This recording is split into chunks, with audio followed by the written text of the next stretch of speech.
Hello and welcome to History 1120, United States History since 1865.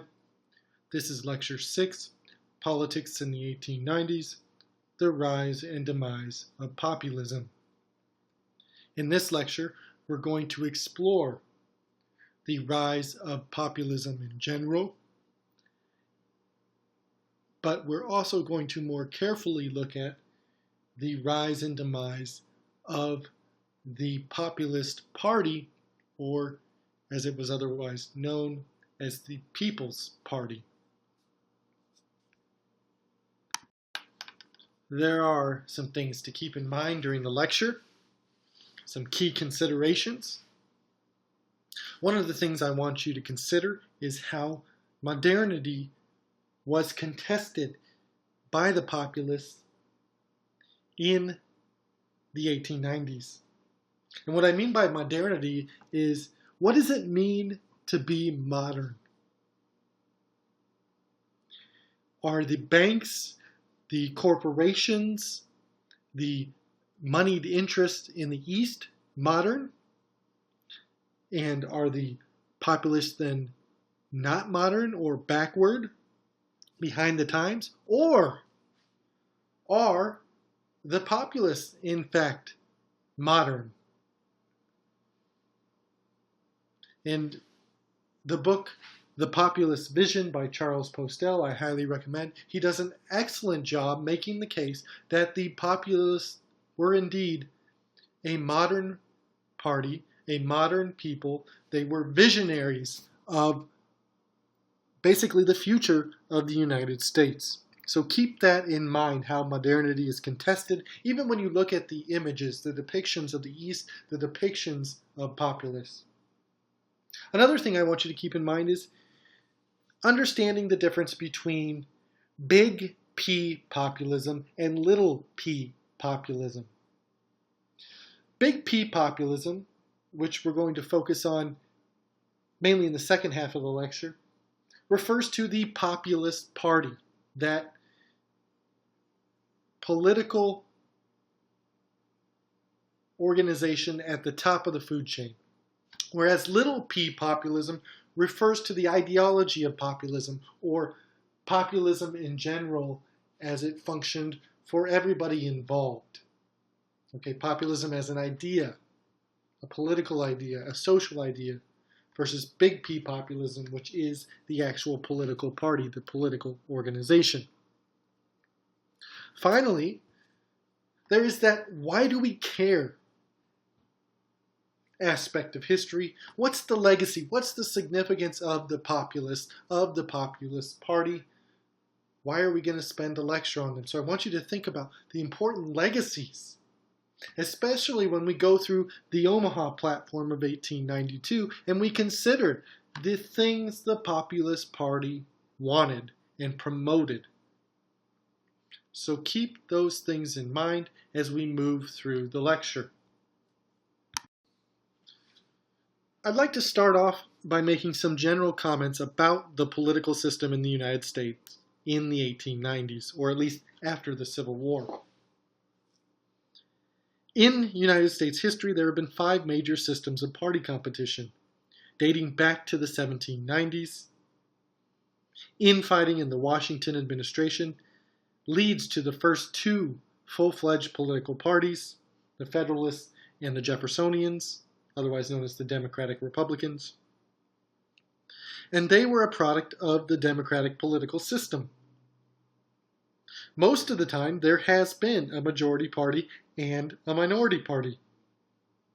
The majority party would win control of both houses of Congress. There has always been intense partisanship. This is not a new idea. And this was especially true when parties were relatively balanced in terms of support, and the 2 parties were relatively balanced in the late 19th century. From 1854, when the Republican Party established itself, to the election of 1896, almost the same number of voters identified themselves as Democrats as Republicans. So there's this kind of intense partisanship where the parties are evenly divided. Every election is contested. And then it's also important to note that there is extraordinary voter turnout. 75 to 82%. Extremely high. Most recently, at least the election of 2008, where we consider extremely high voter turnout, was only 62%. That means the percentage of eligible voters that actually come out to vote. And voters tend to be regionally oriented. For instance, the South belong to the Democrats. But there's another element at work here in the politics of the post-bellum, the post-Civil War world.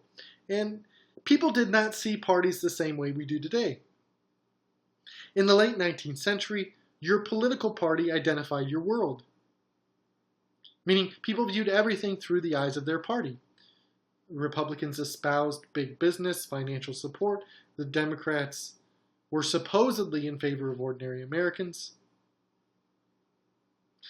But what this means is that voters would never cross over and vote for the other party.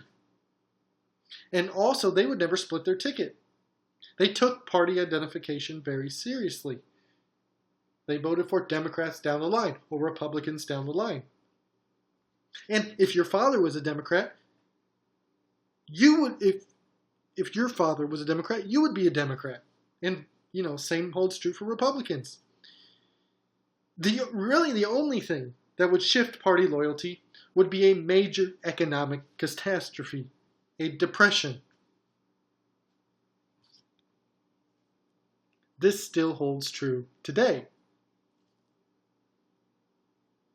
There's a truism in American politics, and that is that if there is an economic depression or a large recession, the party in power will be voted out of power.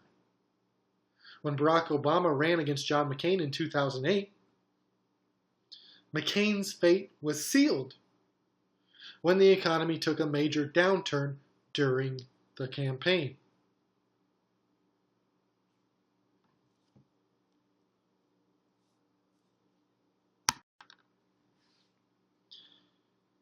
Most of the issues that people debated, that people cared about, were local issues. They were not national issues.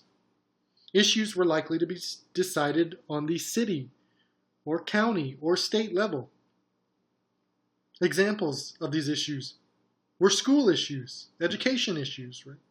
Welfare issues, economy issues, jobs issues. The federal government really only handled two things in terms of domestic policy. The federal government handled the tariff. The tariff issue was one that the parties were clearly divided on. Republicans were for a high protective tariff. They want to keep competing foreign goods out of the marketplace. This was central to the Republican philosophy. Of course, this helps U.S. producers, but it hurts U.S. consumers because higher prices result from less competition. Democrats advocated a low revenue-generating tariff. Now, tariff revenue at the time was the principal revenue of the federal government. On average, 60% of federal revenues came from tariffs. So, you'd want to encourage trade, at least that's what Democrats believe, to raise revenues. The second thing that divided the two parties at the national level was how the federal government dealt with monetary policy, meaning what kind of currency. Would it be paper? Would it be backed by gold? Would it be backed by silver?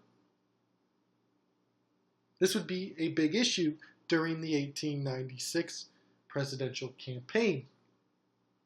So these are really the only two issues that divide the parties as well. So not much to choose from. Up to 1892, it is fair to say that Americans are governed by the ideology of capitalism, by laissez-faire, by social Darwinism, by the Puritan ethic. all things we've talked about. And this meant that the role of government was very restrictive. Beyond the tariff, beyond monetary policy, the government really had no other economic involvement. There was not much regulation, if any.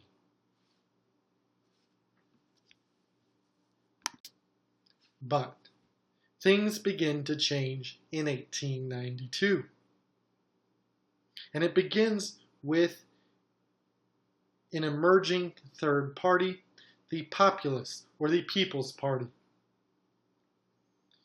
Democrats find it impossible to move away from laissez-faire, so a third party develops and is the result of distressed farmers. The party reflects the aspiration of these farmers, particularly in the Midwest, even more focused west of Illinois. The party was bankrolled to a large degree by silver mining interests out west, because the party espoused the silver standard, meaning not only having money based on gold, but also having money or currency based on the amount of silver available.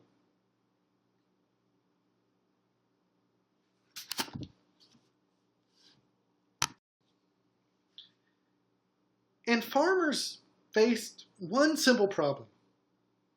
They produced too much. They overproduced grain. They overproduced cotton. They overproduced beef. They overproduced corn. They overproduced pork. And so on and so on. And what this meant that there were a surplus of farm commodities and a deflation of prices, lower prices. So that 6 million new farms, plus that new technology that we talked about, plus this fertilizer, this increased use of fertilizer, meant increased production. Between 1870 and 1892, there was a 65% increase in production commodities worldwide. That is a staggering increase. This production increase drove farm prices down by 20% worldwide. So in order to make up that difference in prices, in order to make more money, a farmer has to produce more to keep up, which then in turn drives prices down more. So it's kind of a vicious cycle. Now, from the farmer's perspective, they faced two major crises. The first was an identity crisis, because the perception of the American farmer was changing. From the Jeffersonian era to the Civil War, farmers had been placed on a pedestal. They were considered to be the backbone of the U.S. economy. They were what made democracy exist. It was Jefferson's yeoman republic, this agricultural republic where owning your own land represented liberty. But there was a challenge to this established identity from the urbanized, industrialized East. Farmers from the West and South began to regard the East as the enemy. And in the East, farmers were being referred to as rubes and country bumpkins. Political cartoons depicted farmers as childlike idiots in torn overalls. They had dumb looks on their faces and grass in their mouths. And farmers began to lash out at these new images. They produced their own books and political cartoons depicting Easterners as fat cats and robber barons. They also produced anti-urban novels, which were widely read. They all contain the same plot patterns. A young farmer leaves the farm for the city, but he comes back for redemption. But farmers will not rise up politically for this crisis alone, this identity crisis. The second crisis is economic. Farmers know that their economic woes are based on their own overproduction along with the emergence of foreign competition, like wheat from Western Canada, and cotton from India and Egypt, and beef from Brazil and Argentina. However, they tended to take a collective view that Eastern urban monopolies were behind the decreasing prices. So they blame the railroads, they blame the grain elevator operators, they blame the banks, they blame Congress. Railroads had a monopoly on freight rates, which seemed unfair to people in the West. For instance, the average shipping rates in 1889 from Pittsburgh to Chicago, 69 cents per ton per mile. From Chicago to Sioux City, 87 cents a ton a mile. From Sioux City to eastern Montana, $1.59 a ton a mile. You can see from these rates, the further west you move along the rail lines, the more costly it is to ship your product. It's almost double, well, it's more than double to ship from Sioux City to eastern Montana than it is to ship from Pittsburgh to Chicago. And farmers felt that this was price manipulation. They felt that they were paying to subsidize eastern freight costs. And this process of passing the costs on to the farmers was known as deadheading. Really, you had to run a third or half-empty trains out west to these less populated areas, and that's why it was more expensive. Also, what infuriated farmers is that railroads owned the best land in the West. They were given this land in exchange for building the Transcontinental Railroad. We talked about this exchange, this legislation with the Pacific Railway Act in 1862. So farmers felt like railroads had too much control over some state and territorial legislatures as well. For instance, the state of North Dakota or the territory of Montana. They also blamed grain elevator operators, often monopolies owned by the railroads. They would limit the construction of grain elevators. They had to be 140 miles apart. So grain operators had full control over the prices charged and the long distances traveled, making it even more expensive to send your goods to market. Also, populists blamed the banks. And banks were notorious in U.S. history because they could get you in two ways. The first, through debt and foreclosure. It seemed to the farmers like banks lived on the misery of the people who failed. Interest rates were 35 to 50%, which made one bad year a tragedy. One bad year made it impossible to repay. The second way they could get you was through a bank failure, and the bank failure rate was extremely high, especially in the West and South in the late 1880s and 1890s. So farmers who had deposits in banks lost everything.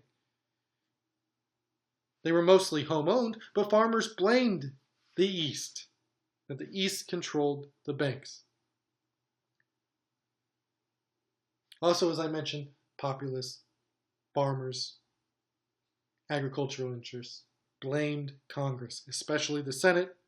The Senate was known as the rich man's club, and farmers had lost faith in Washington. The result of these two identity crises,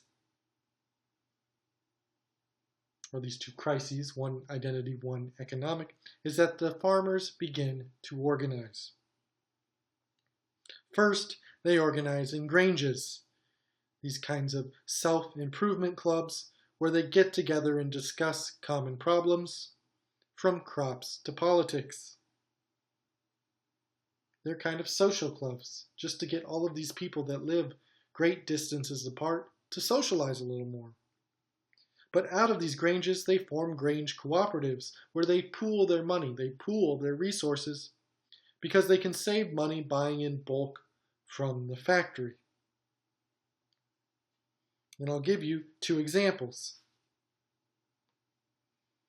A reaper would cost a farmer $275 in Omaha, but if they bought it directly from the factory in Chicago, that reaper would only cost $175. A farm wagon might cost a farmer $150 in Omaha, but only $90 in Chicago. This is where companies like Montgomery Ward, which you guys probably aren't even familiar with anymore, but it was an exclusively catalog company, got their start. Some granges banded together and got political. They pressured state legislatures to enact Granger laws in the 1870s. For instance, in Indiana and Illinois, laws regulated grain elevators and railroads to bring costs down. However, this never becomes a national movement, and it was not effective. Railroads found loopholes. But these laws are symbolic because you do at least have some government intervention at the state level.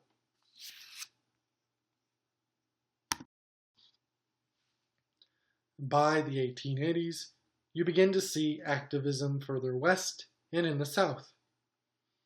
Cotton farmers become active with wheat and corn farmers. And you begin to see the formation of organizations called alliances. So we're moving from grangers to alliances. And 3 regional alliances evolve: the Northern Alliance, the Southern Alliance, and of course, because we're in an age of massive discrimination and segregation, the Colored Alliance. Now, there is a large alliance meeting in St. Louis in 1889 with an attempt to meld together the Northern and Southern alliances. They fail to merge, but their ideas remain and carry into the 1890s. And in 1890, the alliances merged to create a national farm party called the People's Party, or the Populist Party. In 1892, efforts to organize culminate in the first national convention of the Populist Party, held in Omaha, Nebraska, at 20th and Burdett, downtown. This convention nominated James B. Weaver as their presidential candidate. And it was a unique convention because it was composed of a lot of political amateurs, and a lot of farmers came. It's estimated that 10,000 farmers came to the convention, and there were 1,300 delegates.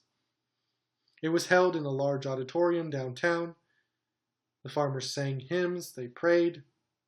It was a religiously oriented group, mostly Protestant. Now, it may have been hard for some to take them seriously, especially in the East, because there were no professional politicians with them. But they put together a truly remarkable political platform, a kind of package to remedy their ills. And I guess you could say a truly modern and forward-thinking political platform, especially when you consider the direction the United States went in the early 20th century. So let's talk about this Omaha platform, as it is known. And I linked you to the text of the platform under course materials. You will be responsible for the Omaha platform on your quiz for this lecture. Now, one of the main significances of the Omaha platform as a whole is that the document breaks the silence on government activism. It wants government to enter the economy to solve economic and social problems. It's the first serious challenge to laissez-faire at the national level. And it advocated many things that eventually become federal law. Now, some don't, but many do. So here are some of the things that it advocated. It advocated federal ownership of railroads. The populists argued that railroads were too important, too powerful to be run for profit by private capitalists. And they wanted these railroads to give land back to the federal government. Second, the populists advocated vigorous federal regulation of corporations and banks. They wanted the Sherman Antitrust Act to be used as it was intended, to be used with vigor to break up monopolies that controlled at least 50% of the U.S. market. Third, the populists advocated for a significant lowering of the tariff, even lower than the Democrats. Fourth, the populists called for a graduated federal income tax to offset the loss of income from this lower tariff. They are the first people to call for an income tax after the Civil War. They also push for democratic reforms. They want a federally mandated secret ballot, also called the Australian ballot. Some states had this, but some don't. Some still voted by voice. They want government by petition. They felt U.S. voters should have a say about what kind of laws that they lived under. They felt that the state legislatures were corrupt, that they were too easily controlled by business. So the idea was to petition to get laws on the ballot and to use suffrage to determine which laws were adopted. Also, they want to use the same process to get rid of laws. The process called initiative and referendum is what takes shape.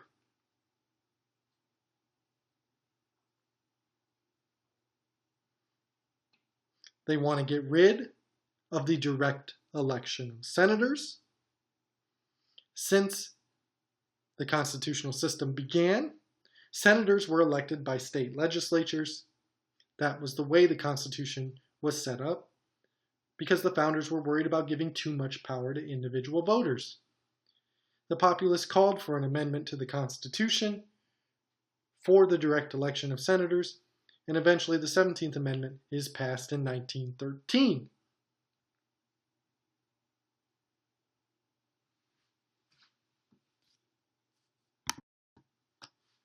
Populists, in order to attract urban workers to their party, to their cause, called for a federally mandated 8-hour workday, hoping to gain those urban workers' support.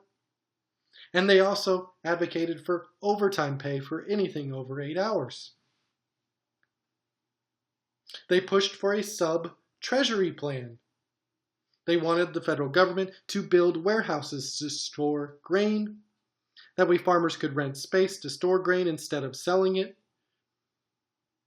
Usually all farm commodities are harvested at the same time, so the lowest price for commodities is at harvest time. They want this sub-treasury system so they can bring their commodities onto the market at different times.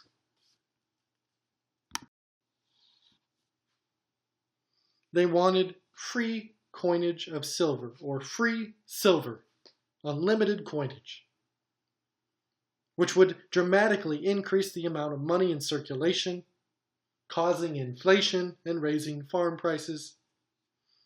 They wanted as much as $30 coined in silver to every $1 in gold, or just coin all silver produced in U.S. mines to release it into the economy, creating this inflation. Inflation is also good for debtors. They understood that the debts would be cheaper to pay off with inflation. Now, they were right in one way. There certainly was not enough money in circulation to fully service the economy. The period of the 1880s and 1890s is a period of deflation. Now, the populace wouldn't have had much impact on the national level if the economy had stayed sound. Weaver received a lot of votes in silver mining states. He did okay in the Midwest and the South. He won 1 million popular votes and 22 electoral votes, which is pretty good for a third party. It would be the events of 1893 and the subsequent years that would boost the populist appeal. In March of 1893, the same month that Grover Cleveland is inaugurated president, he's the only president to hold office in 2 non-consecutive terms, you get a panic on Wall Street, the 1893 panic or Panic of 1893. It involves several major investment banking houses, which led to a large sell-off of stocks and a collapse of confidence in the economy. Historians point to a few causes of the Depression, like overproduction.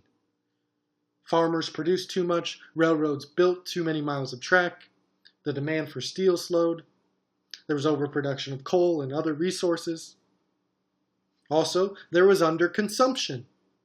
The economy is consumer-driven, and if spending stops, the economy quits growing. Wages and farm prices were so low that large segments of consumers could not buy much. They didn't have disposable income. They spent most of their money on necessities like food and shelter. So the economy was fragile because of these two things, and it falls apart when investors get nervous.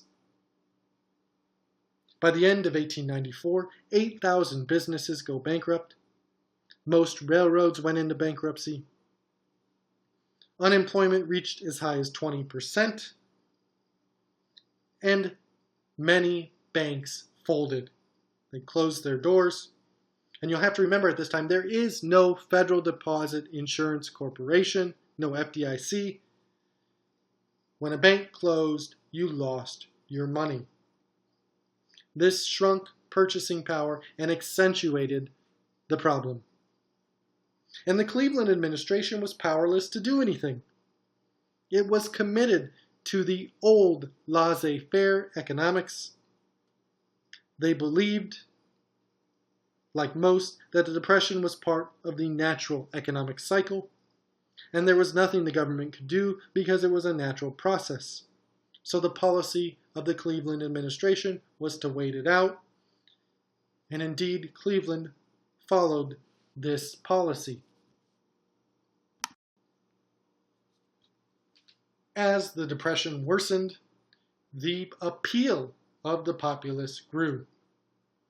People wanted the government to step in and provide some assistance.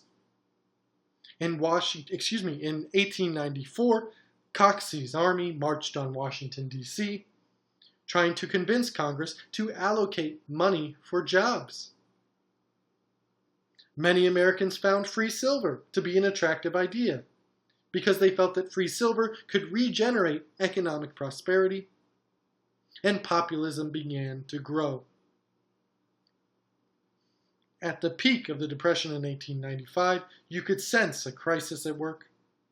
There were many violent strikes. In fact, 1894 is the worst year in U.S. history for strikes. There were 1,400 major work stoppages, and many were violent. The Pullman strike in Chicago evidenced this violence, where the federal government stepped in. All of these strikes suggested that business and government were at war with labor. Congress enacted an income tax in the midst of the Depression. It really looked to many like the nation would go down in flames. This was a true crisis. All of this context, all of these events lead us to the seminal election of 1896, a very important election in United States history. because it realigned party identity. It realigned the electorate really up until the Great Depression. After the election of 1896, the majority of Americans would identify themselves with the Republican Party, and the Republican Party would dominate until the Great Depression, when the Depression realigns politics again and places the Democrats in power. But another huge outcome, another huge legacy and significance of the election of 1896 is that the Democratic Party becomes the party of government intervention. They will co-opt the populace and their ideas, and from that point on, they will push for government intervention, government regulation when needed. No longer will they aspire to laissez-faire. So those are the two significances I wanted to mention off the bat. I'll mention them again after we get through. So obviously I'm trying to emphasize them. So let's talk then about this election. Because Grover Cleveland would not adapt, members of the Democratic Party rejected his leadership. New, young Democrats from the West and the South called for new leadership. They were attracted by free silver. They hoped it would provide an answer to the Depression. The Democratic Convention comes in July of 1896. Delegates were committed to bringing Cleveland down. They nominated William Jennings Bryan, a young, powerful orator of local origins. He gave his famous Free Silver speech at the convention, called the Cross of Gold speech, saying that working people should not be crucified on a cross of gold. After this speech, Bryan became a sensation. He was easily nominated. He was the youngest man at 36 ever to be nominated by either major party. You have to be 35 to run for president. He was the most important Democrat of his generation. He leads the party from 1896 to 1912, 16 years.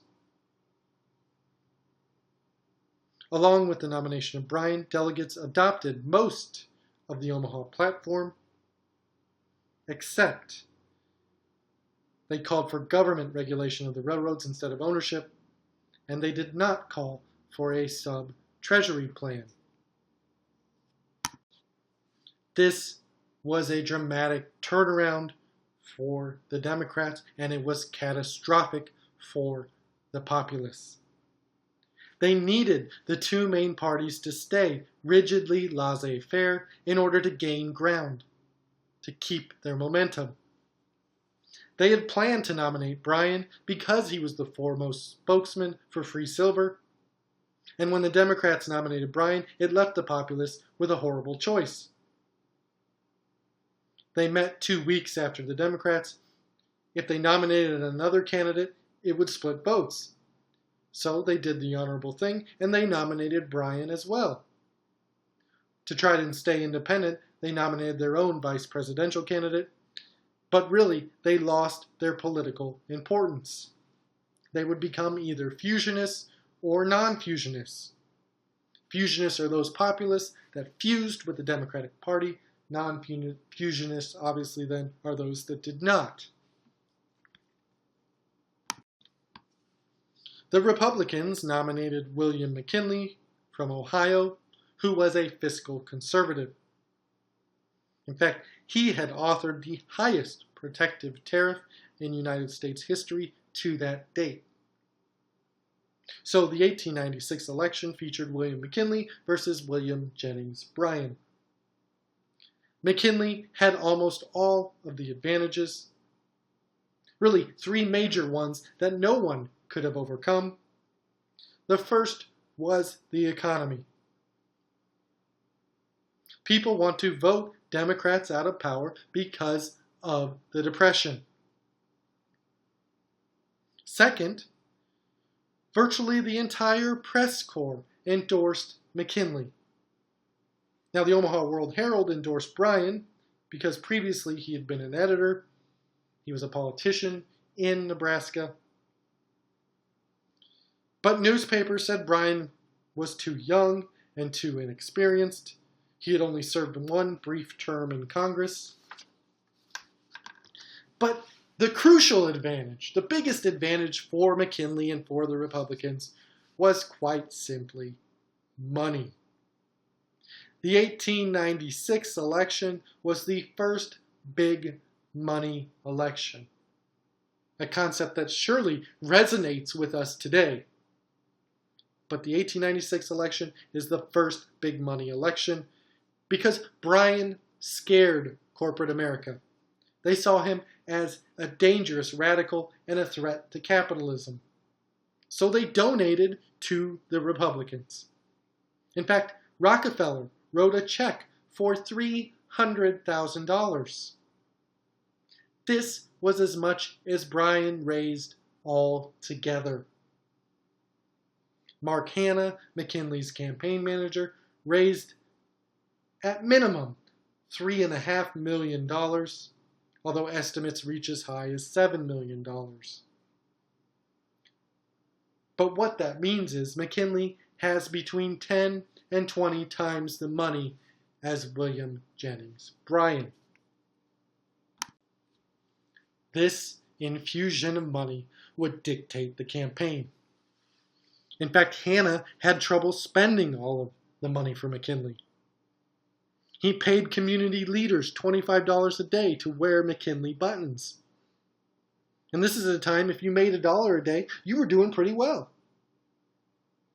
McKinley ran what was called the Front Porch Campaign, where railroad cars would come to McKinley's front porch. Voters would be brought to him. Hanna brought trainloads of people to Canton, Ohio to hear McKinley speak. Hanna hires advertising companies to advertise McKinley. He hires professional speechwriters to make sure McKinley's speeches don't offend any one particular group. So again, this money is a significant advantage. Bryan had to tour. He had to travel and give speeches. Of course, this might have been his one major advantage because he is known as one of the greatest orators in United States history. He had the ability to get people charged up. He held their attention. He gave 3-hour speeches at times. One example is a speech he gave in Valentine, Nebraska, in an open field in July. Just imagine the humidity, the heat. He talked for 3 hours with no water, and no one left. Bryan traveled 18,000 miles during 4 months of campaigning, from the end of July to early November. He traveled to 26 states and talked to 5 million Americans. Over 4 months, he gave 600 speeches. That's an average of 5 speeches per day. Amazing.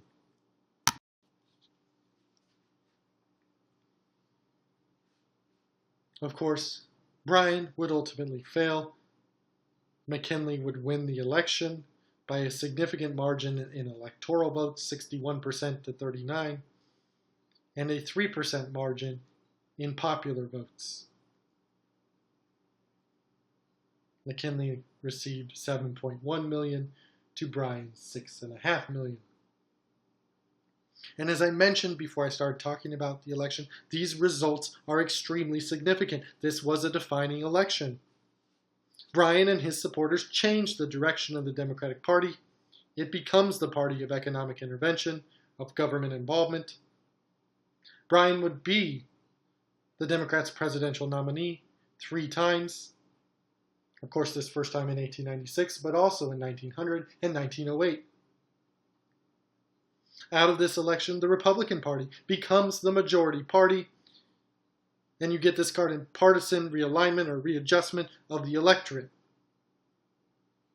where the majority of Americans would vote Republican until the Great Depression. 1 month after McKinley's election, the economy began to rebound, unemployment went down, investment increased, and by 1898, the economy is healthy, and Republicans get credit for that. Now, there are some reasons for this. The business community is relieved at McKinley's election. They have more confidence. And in 1898, gold is discovered in Alaska. Also, a new process of refining gold is discovered, where you can extract more gold from deposits. Finally, there is the war with Spain, which we'll talk about in the very near future. So Republicans become the party associated with prosperity. They get to take credit for the economy. And as I said, they will remain the majority party until 1932. Thanks for your attention. Please remember to take the corresponding quiz, which will cover this lecture and the 1892 Omaha platform.